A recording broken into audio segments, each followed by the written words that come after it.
이건 어떤 분이 또 질문한 거기도 한데, 남의 말을 들어야 될 때랑 듣지 말아야 될 때를 어떻게 구분해야 됩니까? 이 질문을 받은 적이 있었어요. 그리고 저 스스로도 그런 고민을 참 많이 해요. 그리고 제가 이제 유튜브를 처음 할 때, 예전에 뭐 팟캐스트를 할 때, 주변에서 엄청나게 많은 말들을 했었죠. 그리고 거기다가 더군다나 저는 좀, 뭐랄까요. 제가 살아온 것은 좀 주류가 아닌, 좀, 그러니까 남들이 걷지 않았던 길을 계속해서 걸어오다 보니까 주변에서 이제 저한테 여러 가지 조언을 해주려는 분들이 참 많았었죠. 근데 문제는 그분들도 그 길을 걸어본 적이 없어요. 그래서 저는 이제 그런 말들을 어떤 거는 이제 걸러 듣고 어떤 건 좀 새겨 듣고, 그리고 지금에서 생각해보면 그 말은 참 새겨 들었으면 좋았겠다. 그 말을 내가 왜 들었을까? 이런 생각들이 좀 들더라고요. 그래서 그런 것들을 좀 기준으로 만들어가지고 제가 좀 정리를 해봤어요. 한번 같이 좀 보자고요.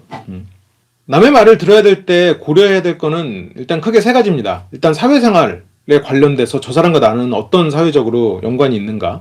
두 번째는 그 사람이 어느 정도 수준의 지식이 있는가. 세 번째는 그 사람이 지금 나에게 지금 하고 있는 이야기에 얼마만큼 실질적인 경험이 있는가예요. 그래서 그 사람과 나의 사회적인 관계, 그리고 지식, 그리고 경험, 이 세 가지를 기준으로 그 사람의 말을 흘려 들을지, 아니면 새겨 들을지, 아니면 말을 끊을지를 결정을 할 필요가 있을 것 같아요.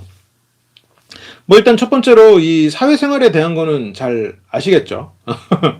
그 사람은 내 말을 끊었을 때 내 사회생활에 문제가 생긴다. 그러면 뭐 말을 끊지 않아야겠죠.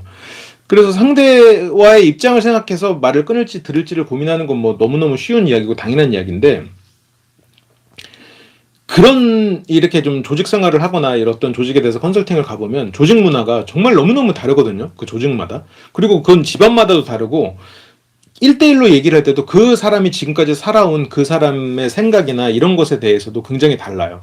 그래서 이런 부분에서 조언을 들을 때도 그렇고, 조언을 할 때도 상당히 힘든 요소 중에 하나인데, 제가 이제 이런 사회생활이라고 말을 한 거는 효율성도 중요하지만 효율보다는 조직 문화나 이런 어떤 문화적인 것이 더 중요하다라는 이야기를 좀 드리고 싶어요. 저는 어떻게 보면 되게 효율을 추구해야 되는, 어떻게 효율을 내는가를 공부하는 그런 학문을 해온 사람이긴 하지만 그게 낳는 문제가 상당히 많은 것 같아요. 물론 효율적인 것을 모르고 무조건적으로 문화적인 것만 쫓는다. 그러면 낭비가 너무 심해지는 건 사실이지만, 효율적인 것은 알되 돌아갈 수 있는 것은, 뭐 돌아가야 더 좋은 것은 결과적으로 더 효율적인 것이 되더라라는 게 이제 제 개인적인 생각이거든요. 그래서 효율적인 것을 분석하는 것은 필요하지만 그것을 분석한 토대로 다른 문화적인 것을 따져야 되는 거죠. 그래서 이것을 뭐 쉽게 얘기하면, 이 사람 말을 듣는데 내가 이미 다 아는 게 80%예요. 근데 20%에 내가 모르는 게 있어요. 그러면 내가 그 20% 듣자고 80%를 그러면 다 들어야 됩니까? 들어야 될 때가 많다라는 거죠.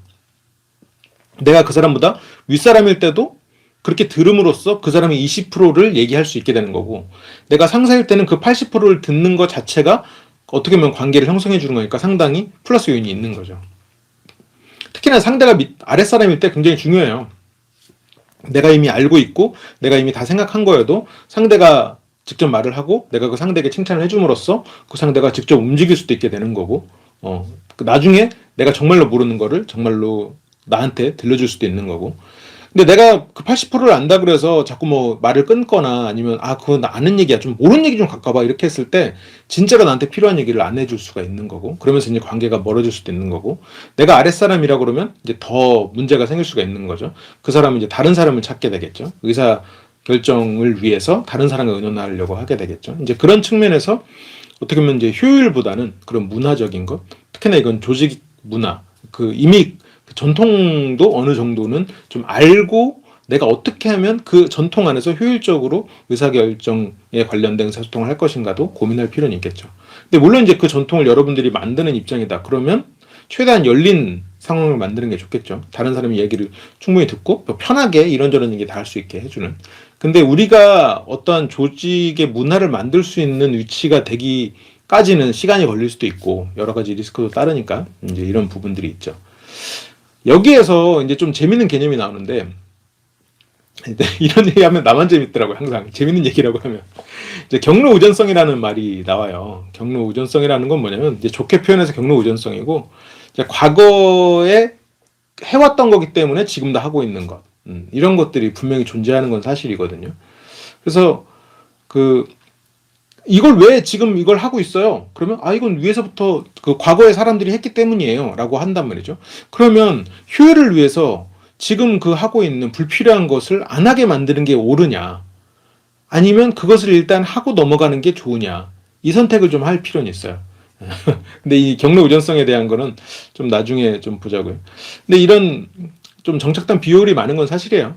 근데 이제 그런 거를 일일이 고치려고 할 필요는 없을 것 같고, 어쨌건 좋습니다.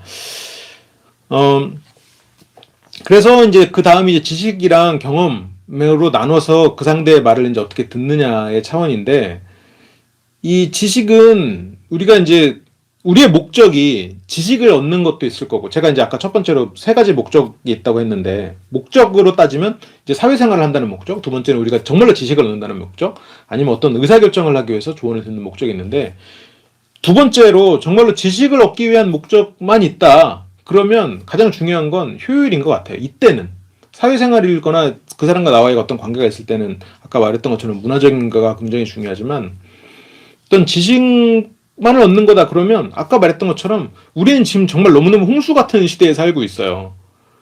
이런 넘쳐나는 물 속에서 깨끗한 물을 찾는 게 중요하거든요. 그리고 그걸 빨리 찾아야 돼요. 또 최대한. 그러려면 힘듦을 감수해야 된다는 얘기죠.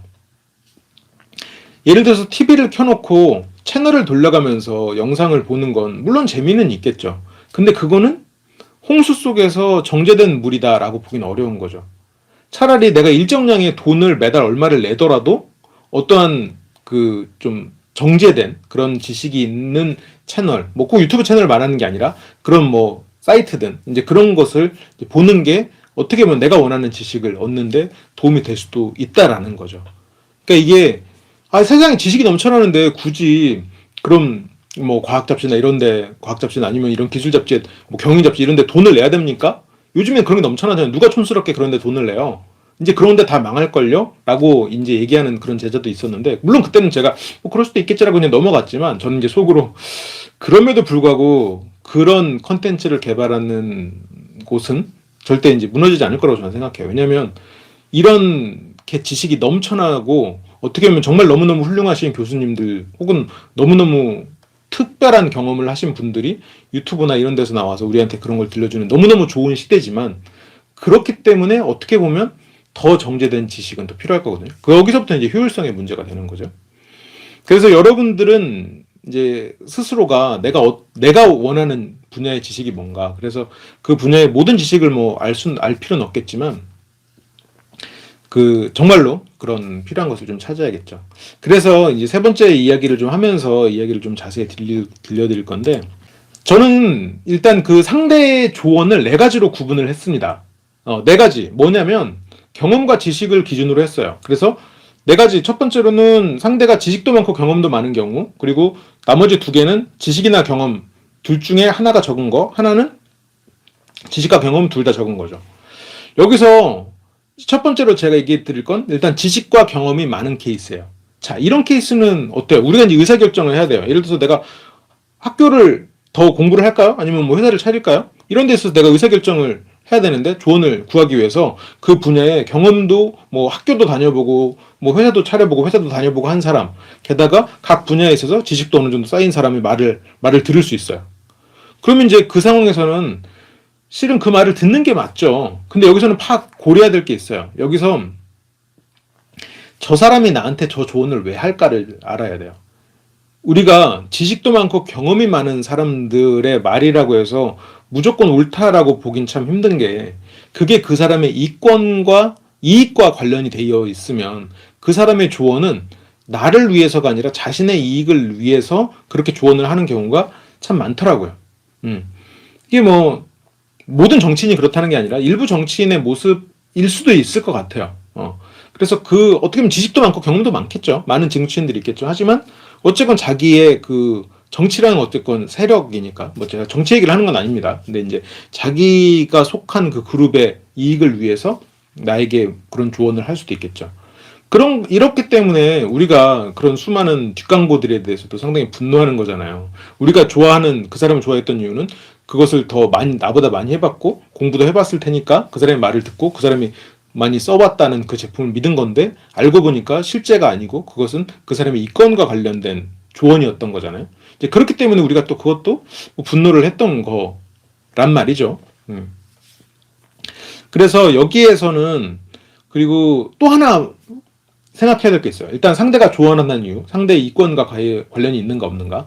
그리고 또 하나는 저 사람이 좀 새로운 것을 잘 받아들이는 사람인가 아닌가는 파악은 해야 될 것 같아요. 제 주변에도 지식도 많으시고 경험도 많으신 그런 분들이 있어요. 있는데 그 분들의 방식은 아까 말했던 그 경로 우전성. 그래서 굉장히 그 당시에는 굉장히 효율적이고 그것이 답인 건 맞는데, 지금 보면 그것보다 더 쉬운 기술이 존재하는 거죠. 뭐 저 같은 경우에는 물론 좀 허접하지만 파워포인트로 이런 썸네일이나 이런 걸 만들거든요.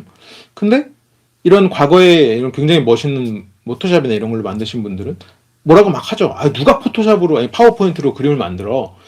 근데 또 알고 보면 기존에 없던 새로운 것들이 들어오면서 비슷한 수준의 결과물을 만들어내는 게 된 거죠. 그래서 이 상대가 새로운 것을 받아들이는 것을 좀 힘들어하는 스타일이면 그 사람의 말을 무시하라는 게 아니라 그 사람의 나의 의사결정에 도움이 되는 이야기를 듣고 거기다가 플러스로 그 사람이 고려하지 않았을 법한 새로운 경로를 탐색해 볼 필요는 있어요. 그런데 뭐 그 사람이 새로운 것도 잘 받아들이고 새로운 것에 대해서도 알고 지식도 많고 경험도 많고 그 의사결정하는 분야에, 예를 들어서 나한테 유튜브에 대해서 조언을 하는데 자기가 유튜브도 직접 해봤고 그 유튜브를 하려는 그 주제에 대해서도 경험이 많다. 그러면 뭐 그 사람의 이야기는 듣는 게 좋겠죠. 수용하는 게 좋아요. 그게 왜 그러냐면 무조건 그 사람 말을 듣는 게 좋다, 어른이니까 좋다가 아니라 시행착오를 줄여줄 가능성이 크기 때문이에요. 그 사람은 나름대로 실수도 해봤고 가장 실패가 적을 길을 여기저기 가다가 간 길의 경로일 거란 말이죠. 그래서 그런 거는 수용하는 게 좋은 케이스죠. 근데 여기서도 이제 아까 말했던 두 가지는 꼭 고려하세요. 상대의 이익이 관련돼 있는가, 상대가 새로운 것을 받아들일 수 있는 사람이긴 한가, 이 두 가지는 해야 되고. 그래서 결국 이 의사결정은 그 사람의 우리가 이제 의사결정을 하잖아요. 뭔가 한다 안 한다를 결정할 거 아니에요. 그 스스로의 통찰력이 가장 필요하죠. 그래서 우리가 인생의 주인이 된다는 건 결정을 자기 스스로 한다는 거고, 그 과정에 있어서는 누구도 책임져 주지 않는다는 거를 기억을 하면 이게 지식 많은 사람 그리고 경험까지 많은 사람의 조언도 좀 올바르게 받아들일 수 있을 것 같아요. 가장 좋은 케이스죠. 어떻게 보면 우리가 조언을 구할 때도 이런 사람을 찾을 수 있다면, 그리고 이런 사람이 곁에 있다면 너무너무 도움이 되겠죠. 모든 사람들은 이런 사람을 찾지만 쉽지 않죠. 왜냐면 나의 이권도 개입돼 있지 않고 내가 남한테 이야기하는 것 그 자체를 즐기지도 않는데 굳이 이런 의사결정에 도움을 주는 말을 하지 않는 경우가 많기 때문에. 자, 그럼 두 번째 한번 뭔가 하나가 없는 케이스를 좀 볼까요? 지식은 적고 경험이 많은 쪽부터 보자고요. 지식은 적고 경험이 많아요. 뭔가 공부를 하지 않았는데, 예를 들어서 우리가 이제 창업을 하려고 하는데 뭐 창업을 여러 번 해본 사람, 아니면 창업해서 대성공을 한 그런 사업가, 그런데 다른 분야를 뭐 공부했거나 하지는 않는, 그래서 이론적인 건 전혀 모르는 사람, 이런 사람들은 뭐 그냥 속된 말로 좀 동물적 감각이 있는 사람일 수도 있을 거예요. 근데 꼭 제가 이제 뭐 오늘 어떻게 보면 좀 경영적인 이야기로 시작을 해서 그렇지만 우리의 마음도 똑같죠. 마음에 대해서 어떤 고통도 좀 받아보고, 그리고 그 고통이 왜 그렇나 그래서 이론도 공부하고 그래서 이겨내 본 사람과, 아니면 뭔가 내가 이론을 공부하진 않았지만 자기도 마음이 아파봤지만 어쩌다 보니까 그 마음을 다스리는 법을 깨닫게 된 이제 그런 사람, 이런 게 차이가 있겠죠. 그래서 그런 걸로 좀 잘 치환해서 보시면 좋을 것 같아요. 그래서 이런 경우, 뭔가 이 사람이 경험이 많은 경우에는 이 사람의 말을 들을 때는 저런 리스크가 있겠구나라는 정도로 그 사람의 말을 들으면 돼요. 그래서 이런 경험이 많은 사람과 이야기를 할 때는 뭔가 이걸 결정하기 위해서 어떻게 생각하세요? 이것보다는 어떤 문제가 있을 것 같으세요? 라고 질문하는 게 훨씬 더 많은 걸 얻을 수가 있더라고요. 그래서 어떤 그 사람이 지금까지 살아오면서 그 일을 먼저 걸어가면서 해보면서 겪었던 그런 시행착오들을 차라리 듣는 게 좀 내가 좀 실수를 줄이는 데 도움을 많이 주는 것 같아요. 그리고 이런 분들이 의외로 약간 좀 아까 말했던 뭐 경로 우전성처럼 좀 타성에 젖어 있을 가능성이 크고 자기 방식에 대해서 좀 맹신하고 있을 가능성이 커요. 그래서 어떤 면에서 이런 새로운 것이나 이런 지식에 대한 것을 굳이 받아들이지 않아도 되겠다라는 식으로 성향이 좀 발달했다고 해야 될까요? 지금 그랬을 가능성이 좀 존재하죠. 그래서 이런 경우에 이제 해결책은 뭐냐면 이런 분들은 어떻게 보면 시야가 좁은 경우가 있기 때문에, 물론 이런 분들이 다 좁다는 건 아니에요. 근데 좁을 수도 있기 때문에 이런 분들이랑 얘기를 하거나 이런 분들의 이제 지식을 받아들이고 의사결정에 대해서 도움을 받기 위해서는 일단 저분하고 내 상황에서 어떤 부분이 같고 어떤 부분이 차이가 나는지를 분석을 해야 돼요. 근데 그 자리에서 할 필요는 없어요. 그 사람하고 뭐 토론할 필요 없어요. 왜냐면 그분이 딱 보기에는, 내가 이제 뭔가 조언을 하는 입장에서 보기에는 나는 경험이 많고 저 사람이 없거든요. 그걸 기준으로 본단 말이죠. 그래서 거기서 뭐 토론하는 거는 아예 아무 의미가 없고요. 그냥 얘기를 하면서 나는 그걸 듣고 나중에 이제 좀 분석을 해보는 거죠. 아, 이 부분이 차이가 났고, 아, 이 부분이 차이가 나서 이 말은 걸러들여야 되겠구나. 아, 이 부분이 똑같기 때문에 이 말은 수용해야겠구나. 이렇게 이제 하는 거죠. 그래서 어떤 부분에 이제 시행착오가 있나, 이제 그 부분을 좀 파악을 해야 되고, 그 다음으로는 이제 그거죠. 지식은 많고 경험이 적은 분. 근데 이 부분은 참 그래요. 제가 이제 이런 프로젝트 같은 거를 하면서 이제 다른 교수님들을 모시고 이제 그 기업인들하고 만나서 어떤 프로젝트를 이렇게 하다 보면 기업인들하고 술을 마시면 교수님들 욕을 그렇게 해요. 저도 이제 이런 대학생들을 가르치고 이렇게 생활을 해서 그럴 때는 그냥 임박사라고 부르라고 하고, 아니면 이제 교수님 만날 때는 똑같이 이제 임교수라고 부르고 약간 박쥐 같은 이런 생활을 하는데 그렇게 싫어하세요. 싫어하는 분들이 많아요. 무조건 싫어한다는 건 아니죠. 그런 건 절대 아니죠. 제가 모시는 그 지도 교수님도 정말 좋은 분이고, 또 제가 모셨던 지도 교수님은 또 그런 기업인들한테 인기도 많은 분이죠. 근데 어떻게 보면 그 다수는 그렇지 않은 분들이 많은 것 같아요. 근데 왜 그런가 이렇게 보면 현장 경험은 없지만 옳은 것을 알고 있는 거잖아요. 그러다 보니까 현장 경험이 있는 분들에게 실질적인 무언가를 이제, 실질적이라고 이론적인 무언가를 알려주고 싶은데, 현장 경험이 있는 사람들은 아까 말했던 경험이 많은 사람들이란 말이죠. 경로 의존성이 좀 큰 분들이에요. 그래서 그 경로 의존성을 바꾸려고 하니까, 근데 실은 이거는 제가 오늘 일적으로 얘기해서 그렇지 우리 뇌도 그렇거든요. 우리의 뇌도 제가 이제 뭔가를 집중하기 위해서 뭘 먹으면서, 예를 들어서 이걸 먹을 때 초코파를 먹으면서 항상 집중을 해요. 그러면 초코파를 먹는 순간 집중력이 늘어나요. 예를 들어서 우리의 뇌에 두 가지 경로가 하나로 만들어지고 탄탄해진단 말이죠. 이것도 어떻게 보면 우리 뇌 안에서도 일어나는 일이에요. 어떤 하나를 했을 때, 근데 실제로는 굉장히 비효율적인 일이죠. 초코바를 항상 사야 되잖아요. 그러면 집중할 때는 항상 초코바를 먹어야 됩니까? 실제로는 아니잖아요. 근데 초코바를 먹으면 집중력이 생기는 거죠. 어떻게 보면 비효율적이죠. 돈도 뭐 낭비란 낭비고 살이 찔 수도 있는 거고. 그런데 이제 이론적으로는 뭐 초코바를 먹으면 이런 일이 생기니까 먹으면 안 됩니다라고 한단 말이죠. 너 초코바 왜 먹어? 그래도 살쪄. 그래서 이런 조언. 살찌는 건 맞겠죠. 그리고 살이 뭐 찌면 그만큼 뭐 불리한 일도 생길 거고, 집중하는 데 있어서 생길 수도 있을 거고. 그렇지만 지금 당장은 초코바를 먹는 게 집중이 된단 말이에요. 이런 충돌이 생긴단 말이죠. 근데 이것도 이제 노련하신 교수님들은 또 그렇게 충돌나지 않게 잘 하시죠. 어쨌건 그러면 이렇게 지식이 많고 실제 경험이 없는, 예를 들어서 여러분들이 유튜브를 하려고 하는데 누군가 유튜브에 관련된 조언을 해요. 야, 너 그거 한다고 해서 되겠냐? 근데 그 사람은 유튜브를 본 적밖에 없어요. 실제로 해보지 않았어요. 근데 유튜브를 너무너무 많이 본 거예요. 이런 경우에 이제 어떻게 보면 이런 비슷한 케이스라고 할 수 있겠죠. 아니면 뭐 자기가 마음에 대해서 책을 엄청나게 읽은 거예요. 자기가 마음은 뭐 아파본 적도 없고 이런 심리에 대해서 이런 어떤 고통을 겪은 적도 없으면서 책을 엄청나게 읽고 조언을 하는 거예요. 근데 이게 틀리다고 할 수 있느냐? 그건 물론 아니죠. 근데 그 사람이 저 지식을 어떠한 방식으로 습득했느냐는 이렇게 좀 물어볼 필요는 있어요. 내가 조언을 들으면서도 뭔가 너무 시간 낭비다 하면 그 말을 끊어야겠지만, 지금 관계를 생각해서 그 말을 굳이 끊을 필요는 없을 때가 많잖아요. 어쨌건 그래서 그걸 이제 어디서 들었는지, 누구한테 들었는지, 어떤 근거로 말을 하는지는 이렇게 좀 돌려서 물어봐야 되는 거죠. 그래서 이제 그 사람이 그냥 어디서 들었어, 사람들이 다 그래, 누가 봐도 그렇잖아, 이런 말을 한다. 그거는 이제 뭐 걸러들어도 됩니다. 그건 이제 말 그대로 말을 위한 말이니까 걸러들어도 되고, 뭐 중요한 정보라고 해도 그것 것만을 믿고 어떤 의사결정을 할 필요는 없는 것 같아요. 그리고 그래서 이런 경우에는 이제 해결책이 저 사람 말대로 해서 잘된 케이스가 있는가, 실제 사례를 수집하는 거죠. 실제 사례를 수집하고 이런 경우에도 책을 보거나 이런 해외 사례가 아니라 이게 이제 좀 제가 기업을 상대가 아니면 개인을 상대할 때도 비슷한데, 책에서 보거나 잡지에서 보거나 이런 기사에서 보는 그런 해외 사례가 아니라 실제로 그 내부에서 들어가는 사례를 찾아야 되긴 해요. 그래서 이거 자꾸 제가 이제 컨설팅 기법을 얘기하는 것 같아가지고 좀 얘기가 어렵게 느끼실 수도 있을 것 같아서 오늘 조금 걱정이 되네요. 이게 중간중간 언제든지 태클을 걸어주셔도 되니까 편하게 말씀해 주세요. 어떤 기업을 우리가 바꿔주기 위해서 들어간단 말이죠. 이런 교수들이 팀을 짜서. 그때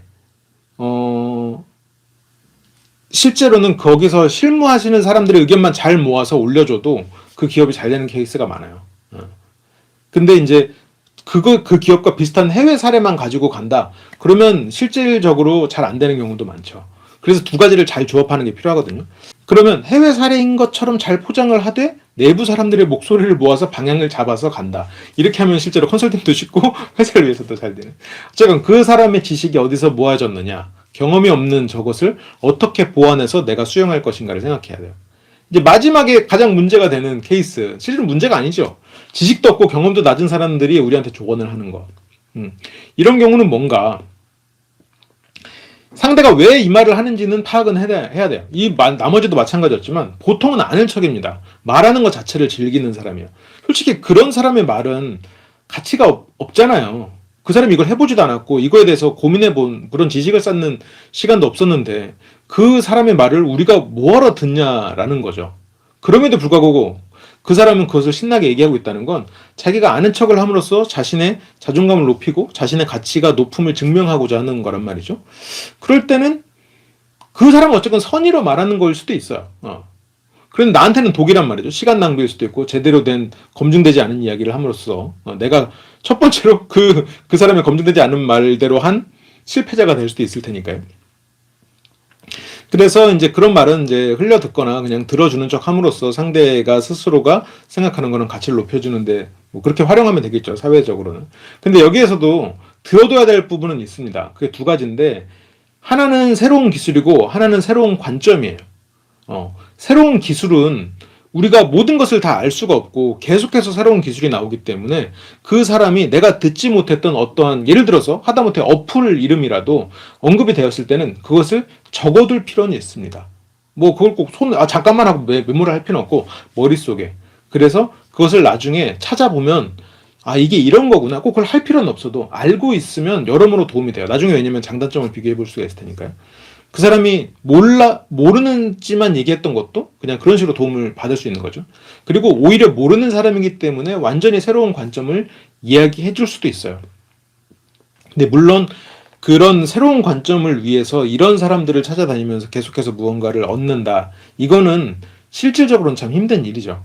시간적으로도 좀 낭비가 좀 많이 발생할 수 있는 일이고, 이제 그런 부분. 그래서 여기에서 경험도 적고 지식도 적은 사람들의 의견을 들을 때는 이런 효율을 결국 따져야 되는 걸로, 이 사람의 말을 듣고 있는 게 나한테 좀 도움이 될 것인가 아닌가, 이거는 그러니까 이 시간이 나한테 너무 낭비가 아닌가, 이 시간 동안 내가 다른 무언가를 했어야 되는 게 아닌가, 이런 생각을 좀 할 필요는 있을 것 같아요. 그래서 제가 생각한 걸러들이면 되는 사람은 총 4가지 종류가 있는 것 같아요. 마지막으로 좀 정리를 하면 내가 들은 것이 맞다, 이렇게 뭔가 맞다고 주장하는 사람들.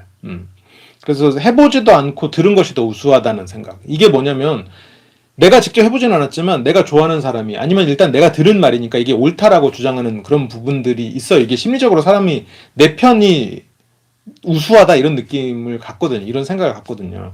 그러다 보니까 이제 그런 멘트, 그런 쪽으로 생각하는 사람들은 좀 걸러 듣는 게 좋죠. 이런 사람들이 이제 경험이 없지만 지식이 많을 수 있는 이제 그런 사람들의 말인 거고, 두 번째는 타성에 젖어서 내가 해본 것만 맞다라고 생각하는 사람들, 이게 그렇게만 말하는 사람들, 이게 보통 이제 지식은 좀 부족해도 경험이 많고 그러면서 이제 좀 타성에 젖어버린 이제 그런 사람들이 있죠.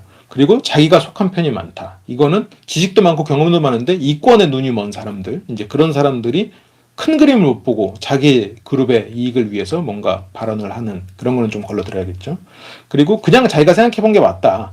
이런 사람들, 경험도 적고 지식도 적은 사람들이 이렇게 말하는 사람들이 많은데 이런 사람들은 실제로 한 번도 위험 상황에 자신을 노출해 본 적이 없는 사람들이에요. 그래서 뭔가 실제로 사업을 하지 않았으면서도 야 그게 되겠냐? 야, 이렇게 하면 되지. 이렇게 말하는 사람들이 되게 많거든요. 근데 그런 사람들은 실제로 그 리스크를 떠안는다는 게 뭔지 경험을 해보지 않았기 때문에 예를 들어서 야 그걸 하지 말고 공무원 시험 공부해 아니면 무슨 공부해 뭐에 시간 써 이렇게 말하는 것도 그 시간을 거기에 투자해 본 적이 없고 그것이 어떤 길을 걷는지를 모르면서 그 말을 한다는 것은 어떻게 보면 정말로 무지하기 때문에 그게 가능한 거다라고 볼 수도 있는 거죠. 만약 알면 그렇게 말 못하는 거죠. 그게 얼마나 고통스러운 건지 아니면 그 과정에서 무엇을 이뤄야 되는지 이런 것들을 좀 생각해 봤다면 그렇게 쉽게 말할 수 없는 경우가 많죠. 이게 좀 뜬금없을 수도 있는데 로키 이야기예요. 로키. 어벤져스의 로키입니다. 신화 속의 로키는 어벤져스의 로키와 좀 비슷한 면이 있죠. 뭐 장난꾸러기인 측면. 어벤져스의 그 마블의 속의 로키도 처음에는 완전 악당이었다가 점점 약간 좀 장난꾸러기 측면이 좀 부각되는 그 알고 보니 좋은 놈이었어라는 그거에 좀 가까운 캐릭터가 되는 면이 있는데 어쨌건 그 로키는 좀 기존의 관습을 무시하고 자기 주관대로 살아가는 그런 캐릭터란 말이죠. 근데 이제 로키가 한 번은 좀 심한 장난을 쳐요. 로키 입장에서는 장난인데 우리 입장에서는 뭐 다른 사람 입장에서는 장난이 아니었던 거죠. 그게 뭐였냐면 청춘의 청춘을 상징하는 신이 있어요. 근데 이 신이 태어나고 너무 이제 막 이쁜 거예요. 아름답고 막 너무 귀여운 거죠. 그 신의 어머니가. 그래서 그 청춘의 신을 영원히 청춘으로 남게 하기 위해서 주변의 모든 것이 이 청춘의 신, 이 발데르를 못 해치게 해놓은 거예요. 건들지 못하게, 위해를 가하지 못하게. 그런데 하나를 빠뜨렸어요. 뭐 이제 그 하루살이였나 겨우살이었나 어쨌건 그 하루밖에 못 사는 그런 얼마 살지 못하는 이제 그런 생명체를 빠뜨렸는데 로키가 그걸로 이제 화살 같은 걸 만들어서 이제 그 청춘의 신을 죽이고 그러면서 이제 신들 간의 전쟁이 일어나면서 이제 모두 전멸하는 이제 그런 내용이 나오거든요. 근데 이게 이제 상징하는 게 이제 로키라는 건 어쨌건 재미를 추구하는 사람이잖아요. 재미를 추구하는 신이란 말이죠. 그리고 발데르는 청춘을 상징하는 신이에요. 재미를 추구하다가 청춘도 끝나고 전체가 다 끝나버리는 이거 뭐 웃을 얘기는 아닐 수도 있겠습니다만 근데 이 이야기가 이제 내포하고 있는 건 여러 가지가 있겠지만 오늘 제가 여러분들한테 드리는 말은 재미만 추구하다가 청춘이 끝난다라는 이런 표면적인 이야기가 아니라 아까 처음 이야기로 돌아가서 우리가 재밌는 것을 추구하다 보면 내일이 우리가 생각했던 내일이 재미없는 내일이 될 수도 있다라는 생각은 들어요. 그래서 우리가 다른 사람 말을 걸러 들어야 되는 것, 뭐 이런 미래를 어떻게 준비해야 되는 것 이런 얘기를 했지만 이게 정말로 재미만 추구하다 보면 이런 정보의 홍수, 말 그대로 우리가 홍순한 곳에서 살고 있잖아요. 그래서 재밌는 것만 찾다 보면 결국 그 제대로 된 맑은 물을 찾지 못하는 경우가 많거든요. 그러니까 저도 이건 제가 어떻게 보면 스스로가 좀 고민하고 있는 부분이고 이걸 어떻게 하면 좋을까. 저도 이제 계속해서 어떤 지식을 찾고 공부를 하고 이런 과정에 있어서 이게 정말 선별된 지식을 해서 좀 효율성을 높이고 싶다는 생각을 많이 하거든요. 그래야 내가 어떻게 앞으로 살아갈지 이런 고민도 할 테니까. 근데 어떻게 보면 지금 이 로키처럼 재미있는 것을 쫓고 그것을 위해서 뭔가 순간적인 무언가 일을 하다 보면 어느 순간 청춘은 죽어 있고 그리고 내가 생각한 세계는 멸망해 있는 이제 그런 미래가 펼쳐질 수도 있지 않을까라는 생각이 들어서 제가 이제 마지막으로 이 얘기를 한번 가져와 봤어요. 조금 뜬금없었나요? 그래서 이제 좀 그 효율적이고 우리가 뭔가 의사결정을 할 때도 다른 사람의 말을 그냥 맹신하는 게 아니라 좀 이렇게 좀 걸러듣고 그런 과정이 좀 필요한 게 아닌가라는 생각이 좀 들었습니다.